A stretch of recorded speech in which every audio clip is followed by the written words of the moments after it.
Hello, I'm Crisdana Juarez Lopez, and I'll be talking about Sor Juana Inés de la Cruz and the impact she has had throughout the years. But before going deep on the Miguel Cabrera portrait that depicted Sor Juana in a very powerful way, I want to show you what a typical nun artwork looks like. Typical nun portrait. As we can see here, this is what we call a typical portrait of a nun. Not just for Sor Juana. This is typical from the 18th century. Sor Juana finds herself as a submissive woman with her religion's habit of the heteronaimides. We can also see that she wears an escudo de monja, or nun badge, under her chin. Escudos de monja were often painted, occasionally woven, and usually depicted the Virgin Marín. Sor Juana's escudo shows the Annunciation on the moment the Arcángel Gabriel tells Marie that she will be the Mother of God. In these portraits, nuns are accompanied by objects such as candles, religious badges, or escudos, rings, dolls, flowers, and crowns. These portraits were made on the occasion of a nun's profession. So now, Miguel Cabrera, Sor Juana Inés de la Cruz, 1750 oil on canvas. Miguel Cabrera's oil painting, as we can see here, differs from the typical nun portraits in many ways. He actually didn't meet her in person, but he wanted to send a strong message on how she felt back then when she wasn't able to study. Sor Juana seems to be looking at us. Her gaze is direct and assertive. As she sits in a desk, she is surrounded by books and instruments for learning.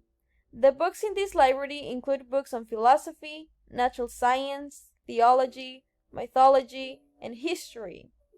Writing instruments rest on the table in a clear allusion to Sor Juana's writing work and intellectual activities. Miguel Cabrera still wanted us to know that she was a nun, so he represents her in her usual clothing, accompanied by her escudo and a rosary illustrating her religion. The books, desk, wheels, and inkwell help convey her intellectual status, and the red curtains were used to represent the high status at the time. When Sor Juana was little, she lived with her grandparents.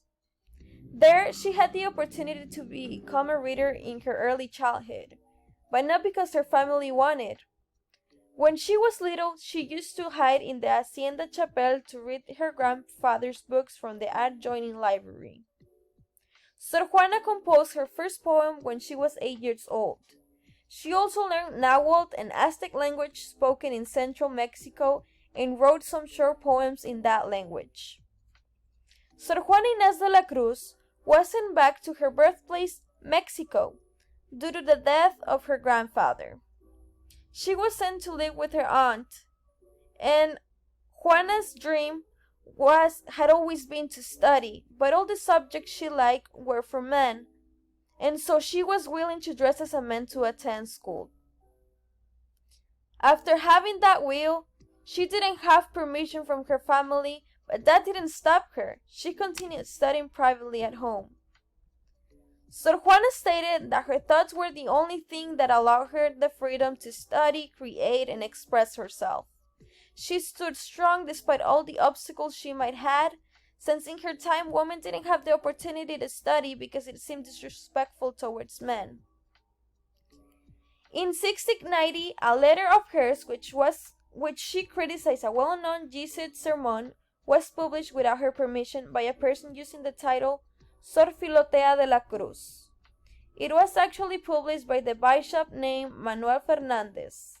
He tried to make Sor Juana stop studying. He asked her to focus on her religion and her profession as a nun. He also criticized Sor Juana for her comments and the lack of serious religious content in her poems.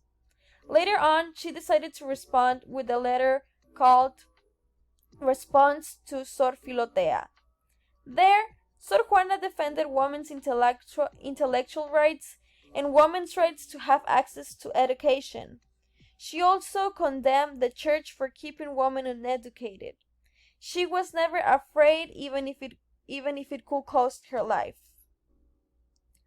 After her death, she was considered one of the greatest lyric portraits of the Spanish language. During her lifetime, she wrote more than 400 poems and almost 2,000 plays.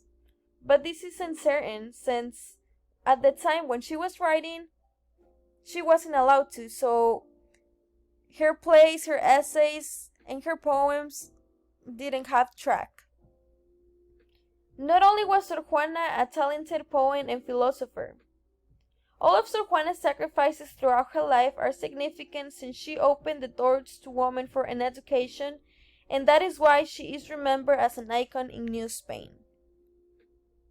Sor Juana Inés de la Cruz will always be remembered as the first published feminist of the New World, and she is now seen as a national icon of Mexico, which commemorated her in the 200 pesos bill. Thank you.